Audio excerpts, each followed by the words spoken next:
नमस्कार, जय जय सिया राम। पूजा पाठ के इस परिवार में हम आपका हार्दिक स्वागत करते हैं। व्रत को लेकर आज कुछ महत्वपूर्ण विषयों पर हम चर्चा करने जा रहे हैं। जैसे व्रत के अधिकारी कौन कौन हैं, क्या स्त्री को व्रत करना चाहिए, व्रत का आरंभ कब करें, व्रत का आरंभ कैसे करें, व्रत आरंभ करने से पहले कौन कौन सी पूजा करनी चाहिए। और अगर आप वीडियो के अंत तक बने रहते हैं तो एक विशेष जानकारी भी हम आपको अवश्य बताएंगे। इस वीडियो को आगे बढ़ाएं इससे पहले हम आपसे निवेदन करते हैं कि अगर आपने अभी तक हमारे इस चैनल को सब्सक्राइब नहीं किया है तो चैनल को सब्सक्राइब अवश्य करें, क्योंकि पूजा पाठ व्रत उपवास से संबंधित इसी प्रकार की दिव्यातिदिव्य और शास्त्र प्रमाणित जानकारी हम आपके लिए लाते रहते हैं। इस वीडियो को देखने के पश्चात हमारे डिस्क्रिप्शन बॉक्स में अवश्य जाएं, क्योंकि वहां व्रत और उपवास से संबंधित अनेक प्रकार के वीडियो बताए गए हैं, जिनकी जानकारी आपको अवश्य ग्रहण करनी चाहिए।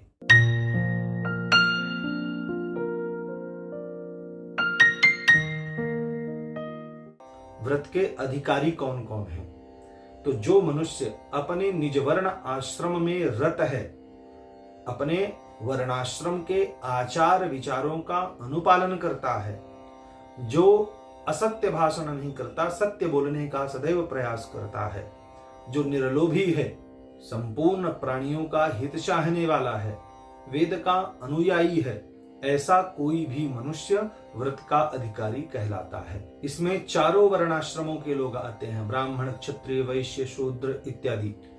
इसके अलावा स्त्रियों को भी व्रत करने का अधिकार है, परंतु सौभाग्यवती स्त्रियों को चाहिए कि वह अपने पति की, पिता की आज्ञा लेकर के व्रत का अनुपालन करें। अब कुछ लोग यहाँ यह कहेंगे कि महिलाओं के लिए अलग से नियम क्यों हैं?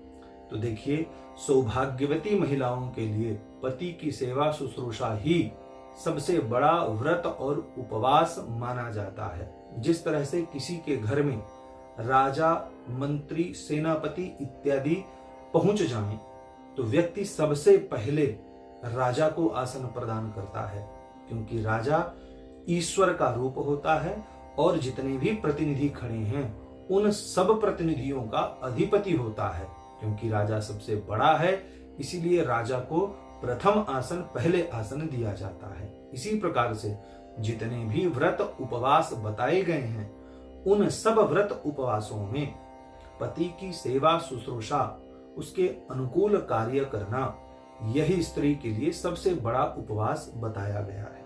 अगर सौभाग्यवती स्त्री व्रत करना चाहती है तो अपने पति की आज्ञा लेकर के उसे व्रत का पालन अवश्य करना चाहिए। शास्त्र कहते हैं, पत्नी पत्युरनुज्ञाता व्रतादिष्वधिकारिणी, अर्थात पति की आज्ञा के उपरांत सौभाग्यवती स्त्री सभी व्रत उपवास की अधिकारिणी हो जाती है। अब जानते हैं कि व्रत का आरंभ कब करें। देखिए, कोई भी व्रत हो, उस व्रत को आरंभ करने के लिए शुभ समय का होना अत्यंत आवश्यक है, क्योंकि व्रत जो है यह आपका संकल्प है किसी देवी देवता विशेष के लिए।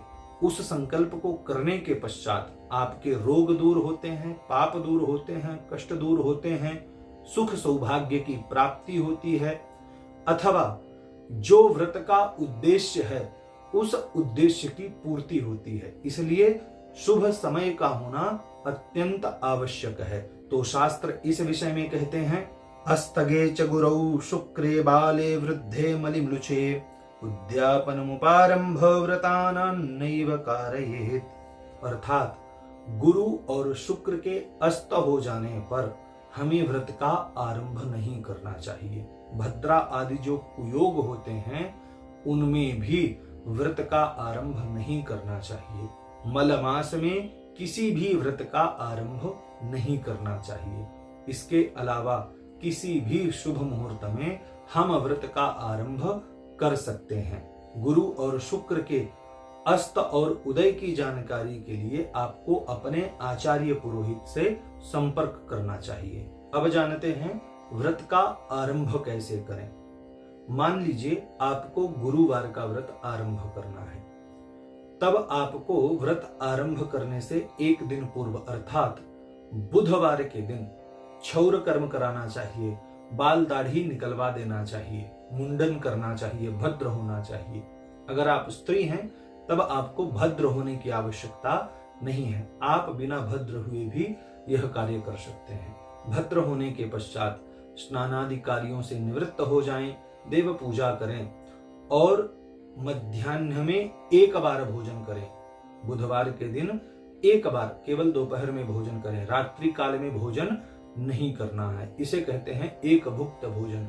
तो एक भुक्त व्रत पहले रहना चाहिए, एक बार भोजन करना चाहिए बुधवार के दिन, और दूसरे दिन स्नानादि कार्यों से निवृत्त होने के पश्चात गुरुवार के दिन हमको भगवान सूर्य के सामने और जिस देवता का आप व्रत कर रहे हैं उस देवता के सामने उपस्थित होकर, खड़े होकर के भगवान से प्रार्थना करनी चाहिए कि हम इस व्रत का आरंभ कर रहे हैं, अतः आप हमारे इस व्रत के साक्षी के रूप में सदैव विद्यमान रहें और हमें सत्कर्म में चलने की प्रेरणा प्रदान करें।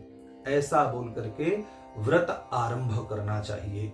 अब जानते हैं कि व्रतारंभ में हमें कौन कौन सी पूजा करनी चाहिए।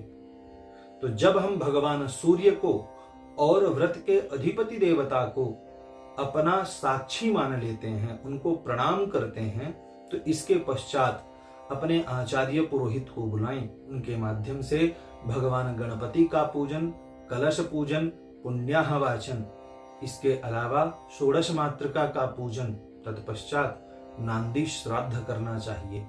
और जो व्रत के अधिपति देवता हैं, मान लीजिए अगर आप गुरुवार का व्रत रह रहे हैं तो भगवान बृहस्पति का अथवा भगवान विष्णु का पूजन करना चाहिए। पंचोपचार, दसोपचार, षोडशोपचार, राजोपचार, जिस विधि को करने में आप सक्षम हैं उस विधि के माध्यम से भगवान का पूजन करें। इस तरह से किसी भी व्रत का हमें आरंभ करना चाहिए, चाहे वह सोमवार का व्रत हो, चाहे गुरुवार का हो, शनिवार का हो, अथवा एकादशी का हो, त्रयोदशी, प्रदोष इत्यादि किसी भी व्रत का हो, हमें आरंभ जो है व्रत का इसी तरह से करना चाहिए।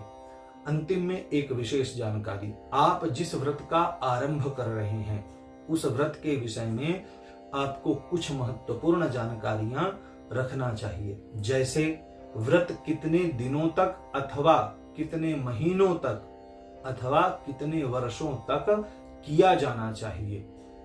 जितने वर्षों का नियम है, जितने दिनों का नियम है, जितने माह का नियम है, उतने ही दिन तक आपको व्रत का अनुपालन करना चाहिए। इसके पश्चात व्रत का उद्यापन कर देना चाहिए। अगर आपकी निष्ठा उस व्रत में बनी हुई है तब आप उद्यापन के पश्चात भी वह व्रत कर सकते हैं, इसमें कोई संशय नहीं है, और दोबारा उद्यापन करने की भी आवश्यकता नहीं होती है, क्योंकि शास्त्र कहते हैं उद्यापनम विना यत्तु तद व्रतम निष्फलम भवेत। उद्यापन के बिना किसी भी व्रत का जो फल है वह निष्फल हो जाता है, इसलिए उद्यापन अवश्य करना चाहिए। व्रत से संबंधित आपके मन में कौन कौन से प्रश्न हैं, वह सारे प्रश्न नीचे कमेंट बॉक्स में आप हमें अवश्य बताएं। वीडियो कैसा लगा इस विषय में भी आप हमें बताएं। वीडियो पसंद आया है तो वीडियो को लाइक करें, चैनल को सब्सक्राइब नहीं किया है तो चैनल को सब्सक्राइब अवश्य करें। यह वीडियो देखने के लिए आपका बहुत बहुत धन्यवाद।